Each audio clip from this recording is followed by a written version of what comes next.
Hi எல்லாருக்கும். இன்றைக்கி morning breakfast வந்து அம்மா ராகி முத்தை அண்ட் புளி சட்னி, ரைஸு, பக்கத்தில் வந்து மதியானத்துக்கு பச்சை பயிர் வேக வச்சுருந்தாங்க. அம்மாவும் அப்பாவும் கொஞ்சம் வெளியே போயிருந்தாங்க ஹாஸ்பிட்டலுக்கு. அதுக்குள்ளே நாங்கள் எழுறதுக்குள்ளேயே அம்மா பிரேக்ஃபாஸ்ட் எல்லாம் செஞ்சு ரெடி பண்ணி வச்சுருந்தாங்க. நான் எழுந்து இஷான் குட்டிக்கு சாப்பிட வச்சுட்டு அதுக்கப்புறம் நான் வந்து விளையாடிட்டு தூங்க வச்சுட்டு அதுக்கப்புறம் தான் நான் சாப்பிடுவேன். ஒரு 10:30 11 ஆகிடும். அங்கே வந்து தூங்கிட்டு இருக்கிறது பார்த்திங்கன்னா எங்கள் அண்ணன் ரொம்ப நாள் கழிச்சு அவன் பார்க்குறான்.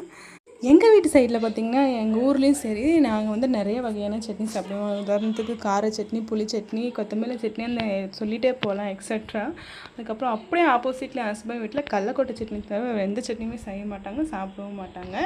அப்படி செஞ்சு கொடுத்தாலும் என் ஹஸ்பண்ட்லாம் டேஸ்ட் கூட பண்ண மாட்டார்.